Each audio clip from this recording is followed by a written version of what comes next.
Ladies and gentlemen, welcome to Man in America. I'm your host, Seth Holhouse. Well, they've pulled the plug on Kanye West's recent Drink Champs interview, citing his, quote, dangerous rhetoric. The interview basically broke the internet this week and triggered a flood of backlash from liberal media. Both Revolt and YouTube have now erased the video, rescuing millions of kids from Kanye's grips so they can safely return to consuming drugs, porn, and violent crime. But what was it Kanye said that sent the thought police into meltdown and had famous rappers falling over themselves to apologize for? Is he perhaps exposing a sinister agenda that the social engineers don't want us to know? My guest today will help us unpack Kanye's recent comments, both on Drink Champs and Fox News, and to understand the massive awakening that's happening right now in the Black community. Reverend Kevin McGary is the founder of Every Black Life Matters, an organization dedicated to exposing the nefarious forces from BLM to Planned Parenthood who pretend to help the Black community while secretly working to reduce or eliminate them altogether. It's my honor to welcome Reverend McGary to the show today. But first, today's show is brought to you by Rise TV, a Patriot-owned streaming platform. With all the big tech censorship and demonetization going on right now, the subscribers at Rise TV are literally the reason I can bring you this critical information today. Over at Rise, our mission is to uncover the truth, no matter how dark and difficult, while always holding on to hope. We have a massive content library, an amazing community of patriots, and you get to hang out with me and my guests for the second half of every show and ask your questions and share your thoughts and ideas. So if you have any specific questions for Kevin, please make sure you join us on Rise TV. There's a link for a free trial in the description below. You should go ahead and click it now so you're all ready when we cut the public streams for the exclusive Q&A during the second half of the show. Also, make sure you're following me on Telegram and Truth Social at Man in America. You can also catch every episode as a podcast if you just want to listen. The links to my podcast and social media are all in the description below. Or just search for Man in America in your favorite podcast app and make sure you leave us a 5-star rating. It really helps us reach more people. And folks, by now we all sense that we are in for a bumpy ride for this foreseeable future. Much of the world is going through a process that experts are calling de-dollarization. And China and Russia are leading the charge. So what does this mean? Well, the US dollar is a fiat currency, meaning it isn't backed by anything of real value. The only thing that gives our dollar value is its demand around the world. But now, and especially under the corrupt and incompetent Biden regime, the rest of the world is fed up with the Federal Reserve printing money out of thin air and demanding to trade it for things of real value. Though the dollar is strong right now, it's only because people are fleeing the European currencies, and its strength is short-lived. This is why Russia has already backed its currency with gold, and many other nations are expected to follow. But what happens if the dollar loses its global reserve status? Well, for most of us Americans, the dollar is all we know, right? All of our hard-earned money is completely tied to it, whether it's through the stock market, our bank accounts, pensions, 401ks, etc. The value of our dollars, our life savings, could literally be wiped out in a matter of months, weeks, or even overnight. And look, I'm not a financial advisor, so please do your own research.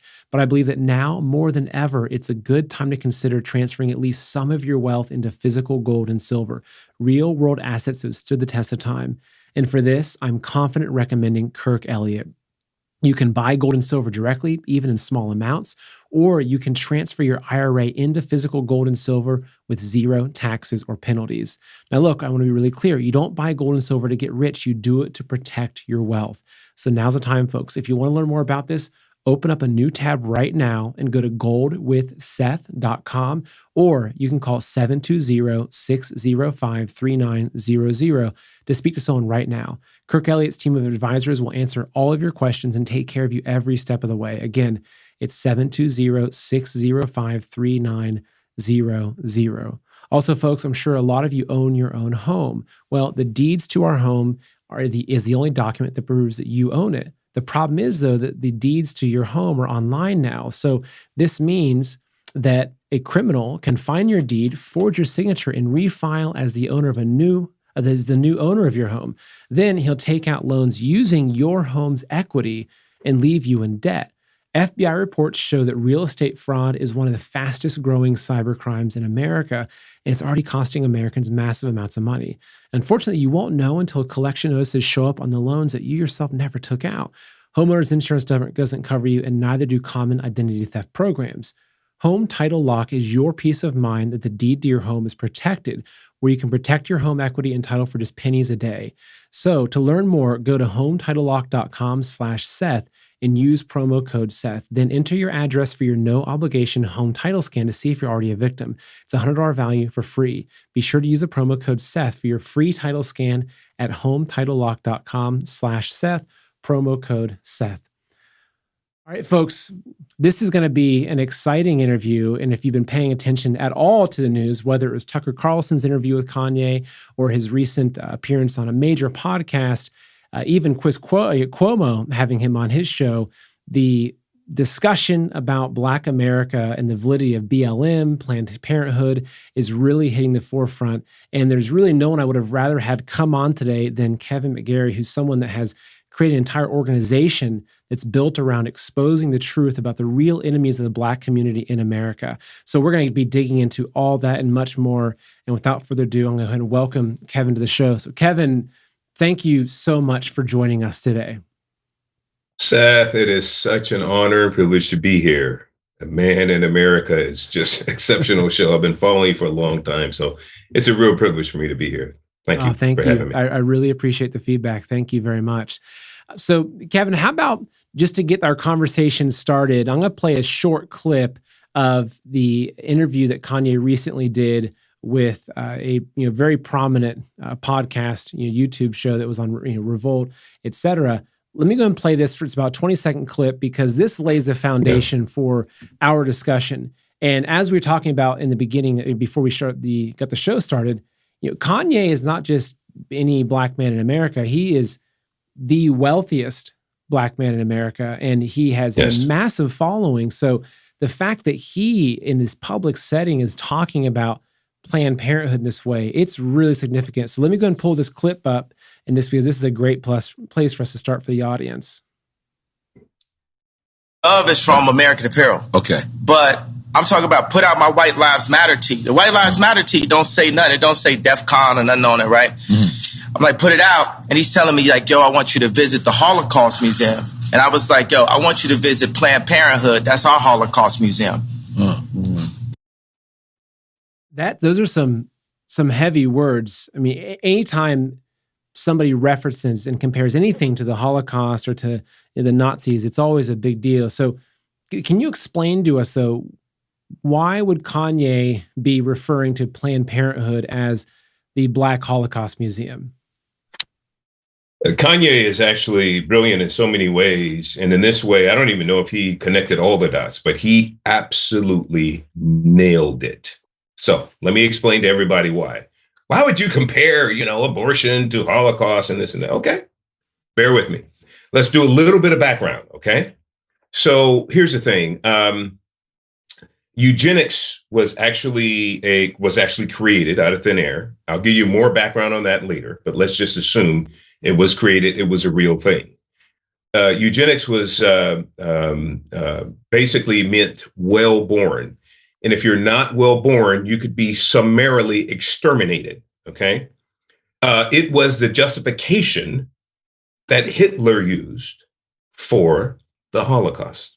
It was when Hitler was doing what he was doing to Jewish citizens and others, Polish, he said, look, we can do, it's fine. This is part of eugenics. We have a supremacist, genealogy that we sort of have to protect. We're the well-born, and these others are still, subhuman, or, they have all kinds of issues because of their ethnicity. So we can exterminate them. We want to make sure that we have a pure genealogy going forward as Germans, okay? So that mindset was then adopted fully here in America by virtue of Margaret Sanger. So a lot of people may not understand, but Margaret Sanger was the pioneer of the family planning clinics, or Planned Parenthood, we call it today. Now, so she was a eugenicist. She spoke multiple times at the Women's KKK. She referred to Blacks as subhuman, reckless breeders, weeds of society, the scourge of society, and all those horrible, horrible tropes. Quick question, Kevin. So Yes. when you say a eugenicist or you talk about eugenics, am I correct to understand that it's basically someone who thinks that it's in the hands of man to control populations, like the same way that we might look in, I'm in Ohio and maybe there's too many deer this year. So okay, let's call the population, right? So Exactly. eugenics, if I understand it, is someone that's saying, look, we need to eliminate this portion of humankind based upon race or sexual orientation, et cetera. And so Margaret Sanger, who was the founder of what became Planned Parenthood, so you're saying that she was someone that basically had the same viewpoint as Hitler in terms of how to... Absolutely. Wow. Absolutely. And so the connections are there. They actually reference one another. So here's the thing. So she had so this is why I say Kanye's, comparison or his using sort of this way is right on point, because you have the exact same mindset. Actually, Margaret Sanger did much more damage than Hitler. Now, that may seem hyperbolic for people, like, oh, Hitler killed over 6 million Jews. Excuse me.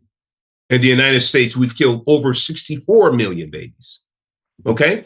Through sort of culling the herd. Her justification was, look, blacks are subhuman. They're inferior.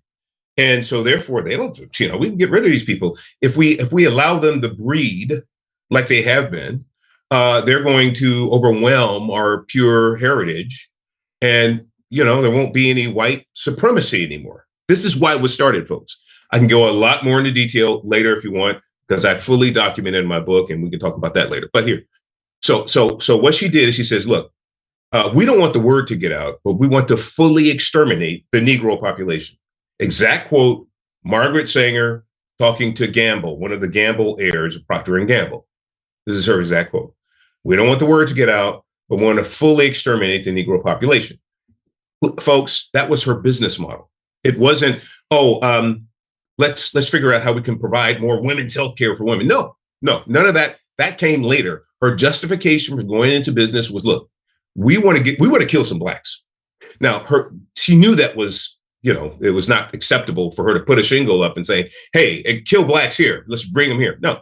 So what she decided to do is she says, look, we have to have more rounded services. So what we're going to do is we're going to provide screenings. We're going to provide, other types of things that are more sort of generic and nuanced for women. And that will allow us to at least stay in business while we do what we do to the Black community. Now, some people would say, well, come on, you got to give me more. Okay, here's what she did. She said, we're going to set up these clinics in every Black community across the country.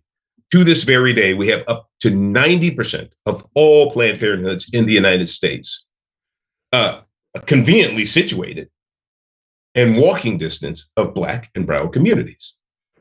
So if it wasn't like her actual business model, and if it wasn't, her deal, why? This is really weird. Why would you have 90% of? Now, you have to understand something about that, because let me give you the actual population breakdown. Blacks make up 13% of the population. Of that, half are women, 6.5%. Of that, half are childbearing, 15 to 44, 3%. You wouldn't put 90% of all of your business resources for 3% demographic. Doesn't make any sense. Unless it's on purpose. Now, because I've seen in different ways that Planned Parenthood has tried to separate themselves from Margaret Sanger because this plan has been known, but are they changing the location of their clinics, or is it just something in word only, yet their deeds are still completely aligning with the original goal of Margaret Sanger?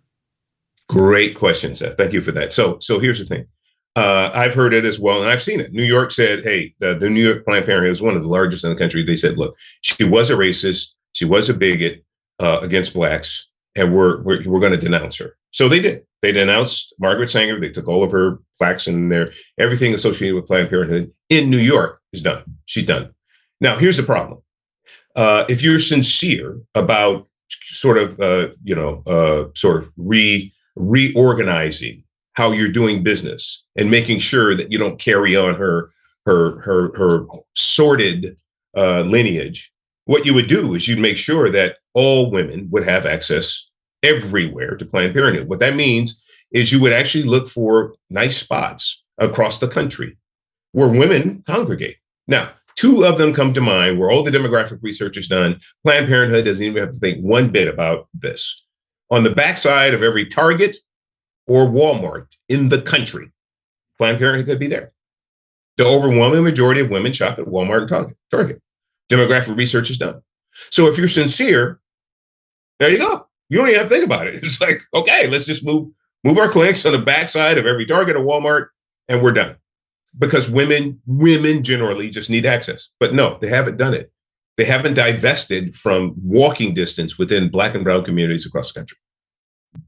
Here's another question about that is, so obviously there's a location, but in your research, is there anything that indicates that their marketing messaging, their whether it's flyers or pamphlets, are they targeting the Black community? Because it's one thing if someone walks past and sees it. It's another thing if somebody within 5-minute drive of that gets say targeted ads on Facebook or so are they also targeting these minorities specifically?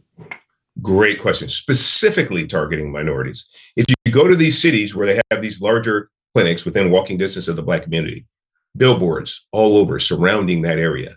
If you go to the schools in these districts, the schools actually are handing out Planned Parenthood pamphlets, handing out Planned Parenthood, pills, and all of these kinds of things within the school. It's so devastating. So let me give you one example of how it shows up from school to adulthood. So some girls, they become sexuality because all of the curriculum now in school is so perverted and crazy. It actually encourages more sex. So we have a lot of girls that get caught up in this sort of cycle of sexuality. And they have a tendency to have incidences come up where they feel that they have no choice but to abort the baby. And so they go to their school resource and they get the morning after, or they actually go and they get the actual surgical procedure. Now, so many of this is happening, especially in New York. There's a good percentage. I don't know the exact percentage because it hasn't been scientifically and statistically proven, but there's a good percentage based on conversations with young Black girls in those communities. That they can experience 18 to 20 abortions before age 23. Now, that doesn't mean that all of them were surgical, right? Some of them were chemical.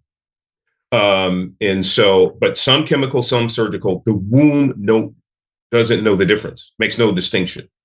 And so when they do get to an age where they would love to get married and have children, the womb gives up and says, look, you can't, you're not going to have a baby this time. So we have a lot of young Black women that are just devastated because when they want to start a family, a lot of them can't because of the trauma that their body has taken over, 10, 20 years. And so it's really, really, that's how it shows up. And it's really devastating to the Black community because they are specifically targeting those communities for abortions. It's a big moneymaker. I mean, they try to obscure where it is in their P&L and their balance sheet that, hey, no, abortion is only 3%. That's garbage. It's the biggest moneymaker within Planned Parenthood. So. Why? Well, I want two things. One is that I just want to highlight a comment. So Big Ron Beast on Rumble said it's way too coincidental that almost everything involved is eugenics based. And I agree. I mean, if you look at what's happening across the world, and we're not going to get into some of the other details of what's happening, but we're seeing what looks to be massive efforts to cull portions of humanity and to get rid of us. And it feels like it's obviously you can see that it's the Black communities in America, but I feel like it's also the whites that are being targeted. It's all over the world. It's almost as if there's this plan coming from some centralized place in the world to get rid of a lot of humanity. And call me a tinfoil hat conspiracy theorist, but these days it's hard to ignore that. So why do you think they're targeting the Black community specifically in America? So let me back up and go back in history. So now I will give you more details that are in my book. Okay. So here's the thing. We had a gentleman that was a renowned scientist back in the 1800s by the name of Charles Robert Darwin. Now, Darwin had a younger cousin who was a statistician, actually a brilliant statistician, and that is Francis Galton. Those two individuals are the fathers of eugenics. Now, why did they make up eugenics? Because it didn't exist prior to them saying it so. Okay, so no, there's nothing. So what they did is Francis Galton says, look, I've done the statistics. I'm looking at, other ethnic populations, and they are not. They are far outpacing us white European, that have superior genes. Because Darwin said, look, whites have, if you read The Descent of Man, he makes the disclosure of white supremacy. So he is the literal taproot for modern day white supremacy. What Charles Darwin says is, look, whites have pure intellectual capacity. Whites are much more resourceful. It's proven. So we have to protect our pure white, Aryan, Caucasian, European genes in that way. So Francis Galton, his younger first cousin, said, look, why don't we have to find a way to scientifically justify exterminating some of these races that you, Charles, have already classified as subhuman and inferior. So, let's talk about that. So they collaborated and they said, look, why don't we come up with this term eugenics? And it means well-born. So I want everybody to understand, everybody please understand, that eugenics was made up out of whole cloth. There was no scientific justification for it whatsoever, other than white supremacy and racism. So for all of you who may be, pro-abort, hey, I don't care. Understand that we can't even argue about this. It's inarguable. The facts are the facts. I'm sorry. Understand that you are fully supporting white supremacy and racism by way of your supporting abortion. That's why abortion is here. So what happened was, when they came up with eugenics, they used that. Hitler used it. Lenin, Stalin, Mao, Pol Pot, all of them used it and pointed to Darwin as justification. It's unequivocal. I have the quotes. It's all connected. And they say, oh, no, we can do this because, eugenics, Darwin said. That's why we had the worst despots in human history, killing their own populations, killing other populations, just fully exterminating people around the globe. So today, how it shows up is these same people, these masterminds who think, hey, we need to cull the populations because, one of them being Bill Gates, we need to get the population down to about 500 million people globally. And so Bill Gates, if you know his father fully was one of the early pioneers of the eugenics movement and fully supported Planned Parenthood in the way early days. And of course, Bill and Melinda Gates, they do all kinds of abortions around the globe via their foundation, and they encourage it.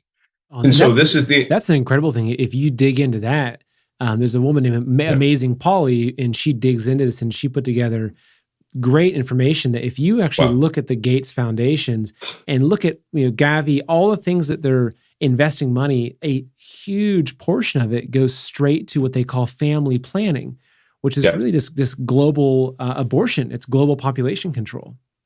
Absolutely. And they do it because they're supremacists. Now, I wish I had another term for Bill Gates, but I'm only going by the fruit. All right. The Bible tells us, look, you would know them by their fruit. I'm just seeing, okay, he's his daddy's boy. He's doing the same thing. He's very wealthy and very well known around the world. He admits openly that we're going to be creating these vaccines to cull the population because we need to bring the population down to about 500 million people. And so right now, the global population is about a little bit over 8 billion, if I'm not mistaken, Seth. So here's the deal. These people have all kinds of schemes. One of them is global abortions. Again, all abortions are based on eugenics, and eugenics is wholly, completely based in white supremacy. That, with no equivocation, that's a fact. So when Kanye comes out and makes this connection, of course their heads are going to explode because it's true.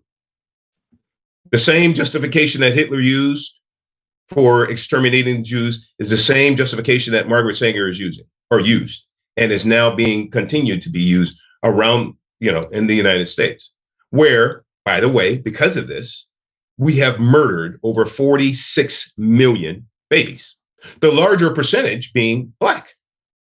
So, you could say, look, well, I don't care. A woman's right to choose. Understand, I give you all the history of why she started the family, her family planning clinics.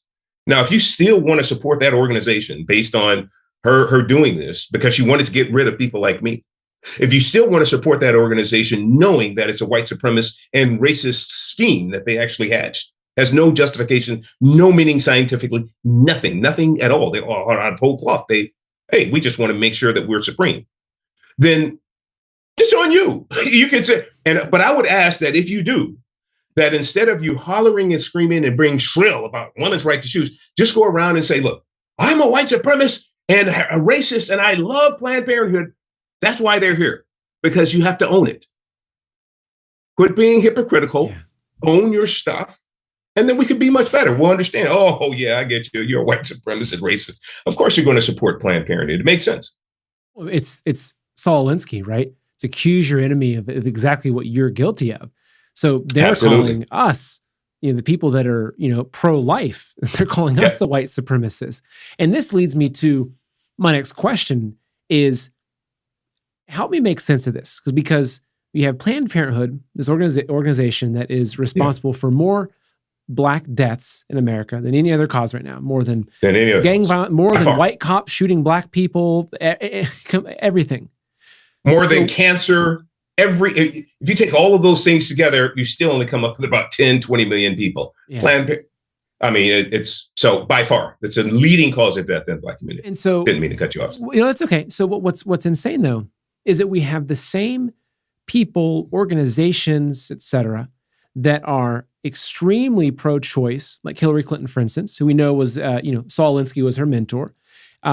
So, and she's talked about Margaret Sanger before. So we have these same people that are pushing for access to, for abortion, but they're also supporting Black Lives Matter.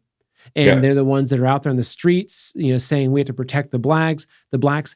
How do you make sense of that? Because to me, it doesn't make sense at all. Yeah, it makes sense if you understand ideology. Okay. So I'm going to kind of refer back to my book. So here's the thing. Darwin hatched a lot of what we see right now. That's just crazy, right? Marx and Engels were mentored. They mentored by Darwin. So they took all of his works, fully imbibed it. They embraced it throughout their economic philosophies and their social philosophies. Now, because all of their early works, if you read it, it was dedicated to Charles Darwin. So he mentored them. He gave them their mindset. A lot of people don't understand this either. Before Karl Marx started down this whole crazy trek, he was really a good Christian, good Protestant. Yeah. But when he read Darwin, changed his life. So a lot of people don't know how corrosive the Darwinian thought is. Let me give you a few people in history that were good Christians, like your children. But when they read Darwin, became horrible, virulent, hateful, not only racist, but atheists and hating the notion of God. Okay. A couple of them in history. Let me give you one, a few. Hitler, he started as a Protestant. Stalin started as I think he was either Catholic or something like that. Lenin started with a good Christian foundation. And then modern day. So you say, oh, okay, well, modern day, Hugh Hefner. He loved the Lord when he was younger and he had a lot of really profound insight on the Bible and everything. When he read Darwin, when all of these men read Darwin, life was changed completely. And they became virulently hateful to God. So Darwinian thought is very, very compelling, seductive. It's life-changing. Okay. So Marx and Engels fully imbibed Darwinian work, and then they pressed the pedal to the metal, overlaying their economic philosophies and everything else. What we're seeing today is ideological. It is not principled. So don't think that you can find principles of Barack Obama or Hillary Clinton or BLM or any of these movements that make sense. Because if Barack Obama really was out for blacks and all of that, he's a very smart man. He knows what Margaret Sanger said about the black community. Surely he would stand up and protect blacks, and especially black babies in the womb. No. He put the pedal to the metal on his more ideological frame, which is much more Marxist than anything else. Okay, now that's a inconvenient truth for some people. Sorry, I can't change his history. That's just what it is. And Hillary is the same. And so what we see today being carried out in Obama's third term is they're putting the pedal to the metal on all Marxism. And you see it shown with the jackbooted thugs of the FBI, the CIA. You see the disproportionate way they deal with people who are dissenting in thought. You see the disproportionate way they deal with conservatives. The Heritage Foundation had to file a lawsuit against the FBI because they said, well, wait a minute. You had these judges that were specifically targeted by hundreds, mobs going to their homes. We have specific laws on the books that say that's illegal. No one was arrested other than the one guy who threatened Kavanaugh. But everybody else, I mean, you have their pictures, you have video. Why were no arrests? So you have that, and then you have these grandmothers that were just singing and praying in or around or about these clinics, these abortuaries, just to try to encourage the young ladies they don't have to do that. And they're being arrested now for acts that they did over a year and a half ago. And you have, middle-aged men with multiple children. You have some of their children actually being arrested as well. This is disproportional Marxist kind of things that's happening. But if you understand it's ideological, if you understand that, hey, we've really traversed from a democratic republic into a almost fully engulfed in Marxism as a country, then you say, oh, okay, so I see we have a problem, a fundamental problem. And so let's address that. We address that at the ballot box. We address that with, some of our other peaceful protests, but that needs to be addressed. We can't continue to play games with ourselves and say, hey, we're a democratic republic. We're not. I wish it were, but we're not at the moment. I couldn't agree more. I mean, if you look at the taxation that we're experiencing, just as it's like we're living almost in a communist system that just feels like it's a democracy because we go to the ballot box and vote. But you look at what the government, which I, in a lot of ways I look at our government as being more of a fascist government because it's like the government and the media work hand in hand, the government and big tech hand in hand. It's the government and big pharma hand in hand. It's really a merger of government interests, it's private public sector merger. And so even if you look at BLM, which openly, some of the founders are talking about Marxism. And when I look at BLM, I've studied a lot of Chinese history and communist history. To me, it's the Red Guard. It's the brown shirts. You look at the people in Antifa. It's the people out burning the city down, creating instability. And so Elijah has a good question on YouTube who says, well, if BLM is a Marxist group, why aren't more of the blacks smart enough to realize this? And that's a good question, actually. And this is something that I want you to answer that question, but also expand upon the black community overall. Are they starting to see through what's happening? Yeah, those are wonderful, wonderful questions. Thank you for that, Elijah.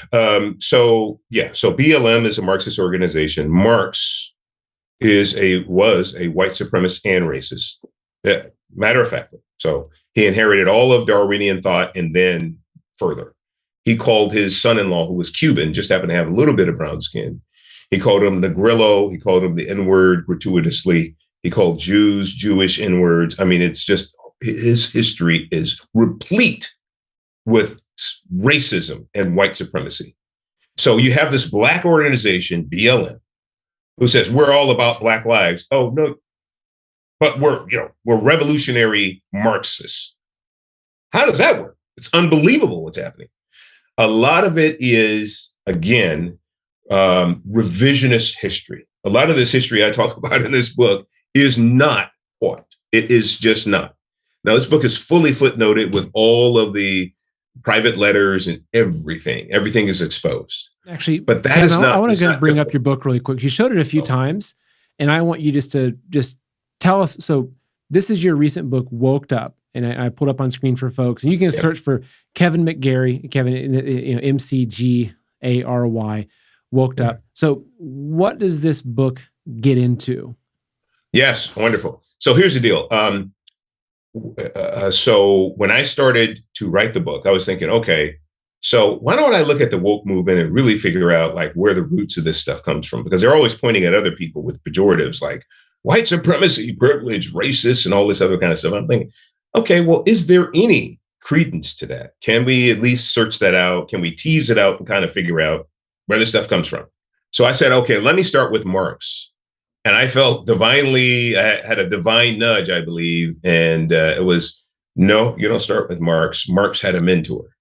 And so I went to Marx's early works, Marx and Engels, and it was all dedicated to Darwin. So I said, wow, Darwin. Okay. So I started with Darwin. And then if you read Darwin, so I started with Darwin's first book on natural selection. The subtitle was For the Preservation of Most Favored Races. Wow. I'm thinking, it's like it's out in the open. They're not it's out in hiding. the open. I'm thinking, oh, Darwin, most favored races. I didn't know such a thing that, it was just prevalent. It's there. It's in his book. It's in the title. And I thought, wow, that's pretty amazing. In his second book, The Descent of Man, he goes all in and basically characterizes that white supremacy is really, really a thing. It's really, he ontologically and anthropologically gave justification and life to white supremacy. It did not exist. And I want everybody to understand that. That did not exist prior to him bringing it forward as a linguistic distinction for it to exist. Supremacy is a real thing, is what he asserted. I've done the research as a scientist, and we have superior intellectual capacity. We are much more resourceful than any other ethnicity. We have to protect our pure European, Caucasian, Aryan, whatever, right? So that became a thing when he did it. Prior to him, there was no scientist that declared white supremacy in any way. Now, some people will say, well, come on. He didn't, his writings really didn't hit the market until, mid 1800s. We had slavery, obviously, before that. That was an act of white supremacy. That was an act of economic opportunity. People did slaves it because the whites were enslaving the whites just as much as, it's. Yeah. Well, it was opportunistic, right? They enslaved people because, hey, I can get free labor. Okay, that's it. Yeah. But they didn't have the distinction that I'm going to enslave you because I am purely superior to you and I can do anything I want, until Darwin said, look, so we are superior. And by the way, blacks, if you look at my evolutionary theory, blacks are still on that curve. They're still subhuman. Darwin, sorry. And so blacks are subhuman. And actually, you equate them to gorillas, apes, savages. Darwin's work. So he did white supremacy and characterized racism. Prior to him making those distinctions, did we have opportunistic tribalism, ethnic strife, and all of it? Of course. Since the fall of man in the Garden of Eden, we've had these maladies of the heart that had us want to, sort of congregate and only communicate with those in our tribe or those in our ethnicity. That's what we felt comfortable with. That's a part of human nature now. Okay. But when he said this, it was like a new life for everybody. So the slave owners, the plantation owners said, oh, you know what? I can treat these people any old kind of way. I can go and have sex with their little girls and I can do whatever I want. I can treat them and beat them to death, and I have nothing. I'm still a good Christian because these people aren't even on a scale yet. They're subhuman. Which it's That's crazy where that came from. And I'll make a quick point because I've oftentimes said that communism is Satan's own political branch. And I've referred a lot to Marxism. And if you go back and you read, Marx's some of his early poetry, he talks about striking a deal with Satan. And about specifically plunging the blood black saber into the soul of humanity. It's like this guy was a Christian. His family, even if you go back and look at the discussions, his family said that they thought he became possessed by Satan. because he became really evil. And so that seemed like it was the origin, because I think that if you're playing out what's happening right now, it's like you can see that there is a battle of good and evil, that's playing out. Yeah. And it's so easy to see how communism is really rooted in Satanism. And a lot of people say communism is atheist. It's actually, I disagree a little bit. It's the belief in God, but it's a hatred for God, right? It's not like, we believe there's no God, and so we're just, here to build our utopia. It's actually how Marx described it. It's to destroy God. But what you brought up a really interesting point, though, how the origins of Marx really tie back into Darwin, which is frightening, because look at what they're teaching our children today in school. They're teaching our children Darwin's evolutionary theory, which to actually be able to connect Darwinism with Satanism and how that's being used, like man, this is just, it's crazy. We got to wake up and fix this. Absolutely. So not only are they teaching it to our schools, remember how I said Darwinism is seductive and compelling. So seductive that these men prior were actually good Christians. They read Darwin and their whole world was changed. Scientists today, over 90% is what some estimates say, are pure Darwinists. They fully believe not only in Darwin's good science, that he did a few things good for science, but they fully believe, or at least mostly believe, or at least partially believe in his evolutionary theories. And so they're atheists because, again, Darwin's work is very seductive, especially if you're looking for a way out. You're like, I'd much rather not have a God, and I don't want to conform to anything righteous and just. I just want to live and do my own thing. Yeah. And Darwin's philosophies then set you free. So what Marx did, I'm glad you made the distinction that it's a spiritual war, because Marx, his number one goal, he says, look, I don't care anything about my social, I don't care if it ever hits. He says, but I'm in this thing because I want to dethrone God. That was his prime motivation. He said, as long as I can dethrone God, get rid of him altogether in people's minds and in their hearts, I'm done. I'm good. He was such a demon that Engels said that Marx walks around like he's possessed by 10,000 demons. This is his best friend. Get all his work together. He said, this man is unbelievable. He's uncontrollable. He's maniacal. He's not happy with anyone at any time. A lot of people don't know about Marx, but Marx had boils covering his entire body. Remember like Job? Marx had that. His entire body full of boils for over 20 years. He was a mess. He didn't take showers or bath. He was a demon. He was the closest thing that I could imagine as a demon in the flesh. I mean, you read his story, you read his quotes. It's like, this guy is scary demonic. Darwin, his number one motivation as well, just so everybody will know, he says, I'm doing all this philosophy because I'm at war with God. This is Darwin's work. So all of this stuff is rooted in demonism, period. It's a hard stop, end of story, folks. Look, if you're a Darwinist, you're a full grown, you're a Marxist, the sad truth is that you're embracing demonism, right? I mean, I wish I had better news for you today, but you're embracing demonism, and it can't be argued on your part. It is manifest. Just read it. Read the quotes. Read what motivated these men. Sorry. It's insane. It's incredible. It's incredible, Seth. So that's what we're working with. And so here's a real thing. Here's a real thing that hurts my heart. We have so many people, even within the body of Christ, people of faith, who are fully embracing Black liberation theology. Now, Black liberation theology, James Cone's work, is based on South American Marxism. Liberation theology generally is based on Marxism. And so when you think about that, you kind of tease that and you carry that through. So we have all these Black pastors, up to 40%, that are in an embrace of another gospel that Paul warned about in Galatians 1:8 and 1:9. That other gospel is demonic.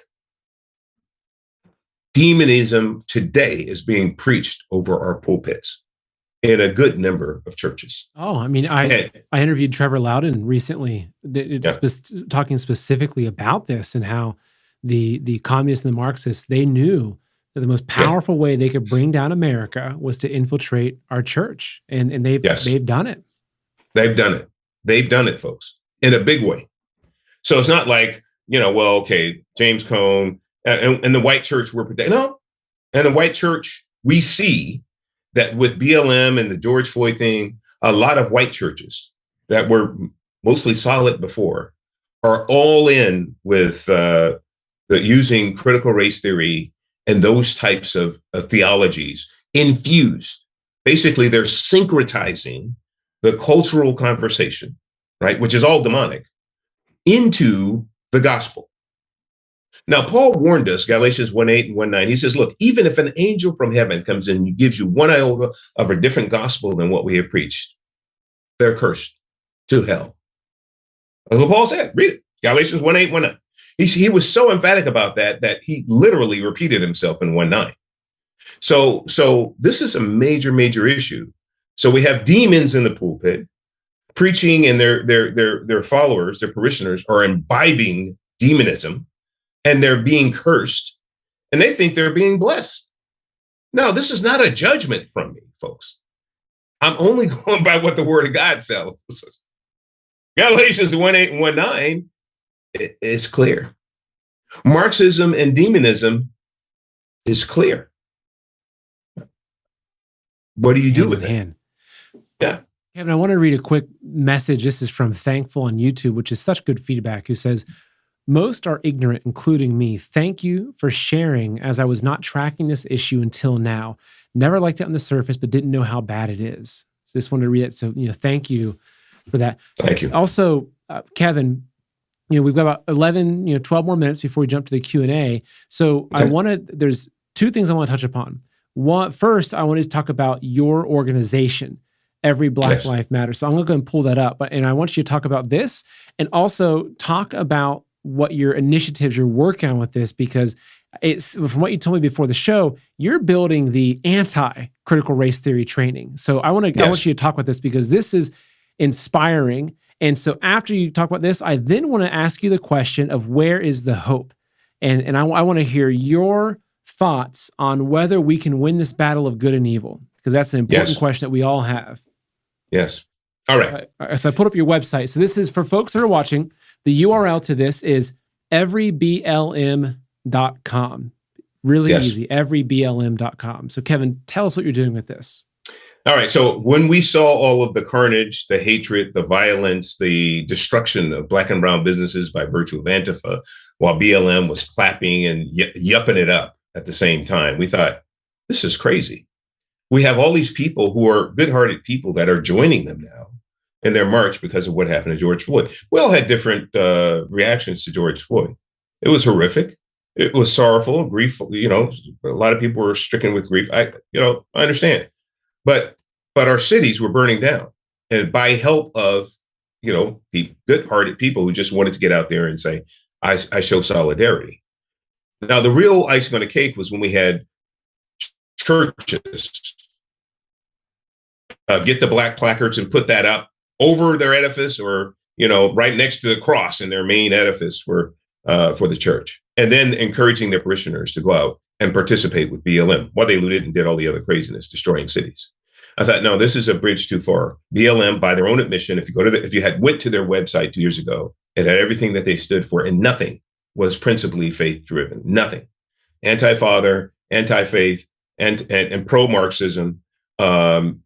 Anti-nuclear, everything. It was just horrible. And so we started this, we said, look, we want a righteous and faithful alternative to BLM because we do have good people that want to help. So we called it Every Black Life Matters. Now, some people would say, well, why did you stay in that same lane with them at all? Okay, I get it. The reason why we stayed in the same lane is because they were getting so much momentum. And we felt the Lord impressed upon us, look, I want you to stay in the exact same lane, but I want you to go the different direction. So we are the clear alternative to BLM. Now, so if you go to our website, all of our principles and everything were developed because we went to the BLM website and we said, we're going to be the exact opposite. Okay. So it's pro-life from the womb to the tomb, from conception to the grave, fatherhood initiatives, school choice, pro-family, free markets and capitalism, nonviolent, everything is there. Okay. So So that's who we are as an organization. Now, what we do is we've been going out having remnant rising workshops. In those workshops, we cover anti-CRT. We fully arm parents and community with what critical race theory is and what it's not, and why it's corrosive and dangerous and demonic. It is demonic. Okay. So I know there's a lot of people and people of faith who would say, no, it's demonic. Okay. Because it's directly connected to Marxism and can't have it. It's crazy. So we do that. We do a social justice versus biblical justice. We do a full exposition on James Cone and Black liberation theology. And so we help bring people along with what's really happening. From that, they get empowered. They get motivated. So they're not so beat down with this craziness that's going on around them. And now what we're doing is we're starting so you've heard of anti-racist training. You've heard of D'Angelo's, white fragility type training. And we're starting the end of this month, actually, in about 10 days or so. We'll be at the Awaken Church, one of the largest churches in San Diego, if it's not the largest. And so Awaken Church will be training and certifying on our curriculum for racial unity. Now, this training is free. So it's no charge for this.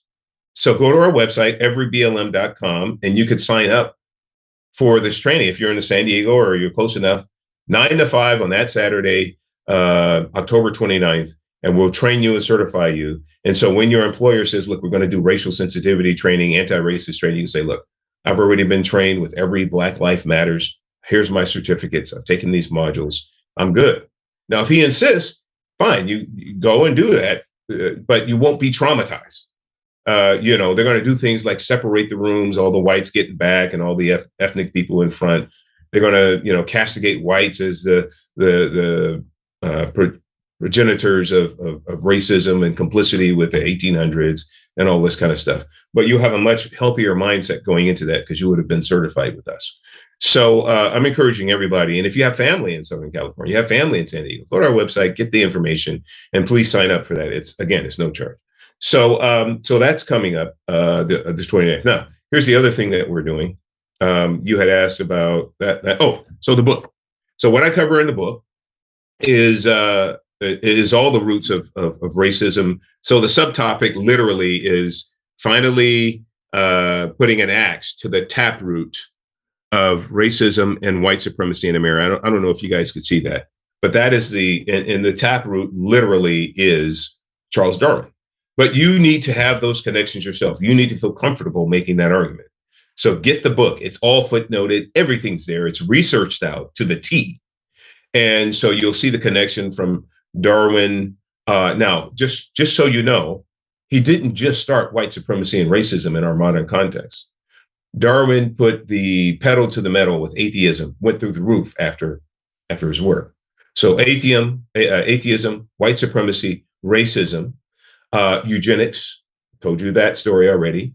Mass genocide, told you that story, how all those people used Darwin's work to justify killing over 100 million innocents, right? And then, so mass genocide, and then sexism and misogyny. This is really interesting. A lot of people don't even know this. In The Descent of Man, Darwin goes into detail about how women, he's done the cranial research, and the cranial cavity for women is much smaller than men. Now, ironically, he didn't take into consideration their physiology or anything like that. He just says it's much smaller, which he says denotes they have much less intellectual capacity. That's what Darwin said. So he said women can literally be relegated. So this is what added fuel to the fire while we had Susan B. Anthony and Elizabeth Cady Stanton and Frederick Douglass starting the women's suffrage movement. This work came out and made their work much more difficult. Again, they were just saying, hey, can women vote?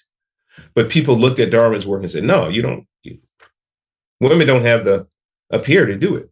So it's amazing to me how we have so many women teachers, so many women educators, so many, feminists, and they're all in on Darwin. Darwin literally gave you your plight. Darwin. So if you want to, do something about sexism and misogyny, the first thing all of us need to do is say, look, I completely reject Darwinism, Darwinistic thought, and Marxism, because Marxism did just as bad for sexism and misogyny. It's all documented, though, in here. So I make the connections from Darwin to Marx to Saul Alinsky Everything's documented. You get the connect the dots all the way through. You see the horrors, the thinking, the knowledge, the know-how, how they came to think the way they thought. Everything is there. The bottom line is the woke. Oh, go ahead. Bottom line. Bottom line is the woke movement is built upon and fully embraced with and holistically enshrined in white supremacy and racism. Wokeism is. So all those wokesters that say, "Oh, you're a white Christian nationalist, you're a white supremacist," relax. You are. Now, I don't want to go tit for tat with you, Mr. Wokester, but I would like to give you some facts about. So that's what this is. And, you mentioned giving facts, and that's what I was going to say is that it's really important that we're educating ourselves, through books like yours, through other books, through blogs, podcasts, et cetera, because when we're, I think that a lot of the audience watching, I know myself certainly, we're looking for opportunities to help people see through all these lies. But a lot of times, these people, they've been taught at their, critical race theory classes or in their local church, they think that they know, the truth. But if you can bring forth the real truth, and you say, and I think you do a great job of doing it, it's like, what's the taproot? What is the origin of all this? You can take them back to Marx, take them back to Darwin, take them back to Margaret Sanger.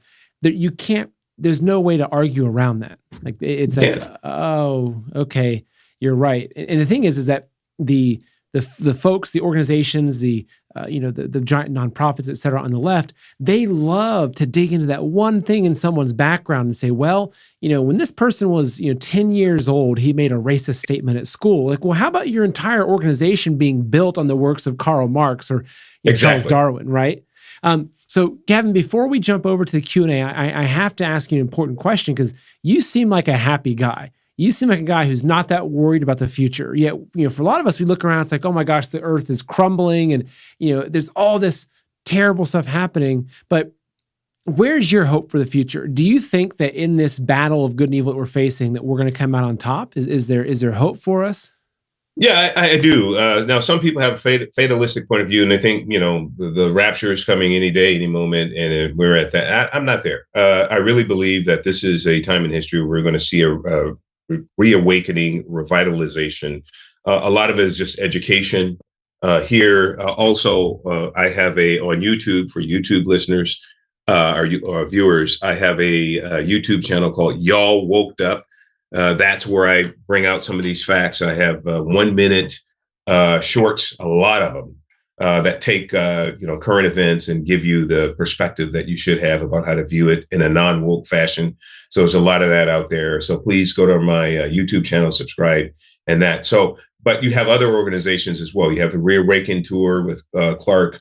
You have Enemies Within the Church with Judge Saul and Trevor Loudon and these incredible friends of mine who are doing significant work. You have the Woke Pastor clips on YouTube as well that really expose sort of the demonism that's going on in the pulpits. We need it all because we need information. We need to be armed with how to really combat this. And the more education we get, the more commitment we get to educating ourselves, the more we'll be able to awaken and actually get past this time in our history. And I love that perspective too, that it's not a fatalistic. It's not that we're entering into the end and it's going to be apocalypse. And if we're lucky, we get to float up into the sky. It's really that, there's an awakening happening and we're going to help build that. We're going to see the destruction of the evil and the rebuilding of something beautiful, I think, with the hand of God, which is incredible. Yeah. So I just want to say a quick note for those of you that are watching, if you've enjoyed this interview as much as I have, as I've just been having a blast here, please share this interview with one person. Whether you're watching the YouTube or the Rumble or listening on podcast, just take a moment and email it or text it to one person you think would like and say, hey, check out this cool interview, because that's how this information gets out there. That's how people end up finding you, finding your book, supporting your organization, joining your organization, right? This is how we have to act, because I can tell you everything that I've discovered and research points to one simple fact. The elites, if you don't even call them that, these satanic monsters that are trying to rule the world are the most scared of us, right? Yes. They're the most scared of us. And that's why they're doing everything they can to keep us asleep and to keep us blind to what's really happening. So, and I hope this has been a really enlightening conversation. And I'm already looking forward to the next time of having you back on, because there's so much that we can dig into. Yes. So we're forward to it. now, Thank you. we're going to jump over. So we've got a streaming platform, Rise TV, where we're going to have our Q&A. And Okay. for those of you that are watching, if you want to join us for that Q&A portion, and if you want to ask your question, in the description below the video, there is a link to a free trial for Rise TV. So you can come join us. You'll get most likely you'll have your question answered. And the first question because I was wanting to ask you this during the first portion, but we'll do it over on Rise, is I want to get your thoughts on the rap industrial complex, on what's really happening. Why are they pushing the violence and everything, and how does that tie into the prison system? And this is something that I've really wanted to ask, and I think that you're probably a good person to ask about that. So we're going to dig into that over on Rise TV. So I want to encourage everybody to visit everyblm.com, check out Woked Up on Amazon, and so I hope also that you can continue over on Rise TV. Yeah, Y'all Woked Up University on YouTube. So I hope that all of you can then seek out Kevin, find him. You have some fantastic information. So we're now going to hop over to Rise TV. So Dom, you can go ahead and cut the public stream, and we can go ahead and dig into the Q&A. But as I mentioned, I really want to get your thoughts on the first question I have, because I've heard people talk about these insiders in Hollywood and the music industry, and how there's this kind of nefarious partnership between the prison system and the music industry to promote violence, to get more specifically, through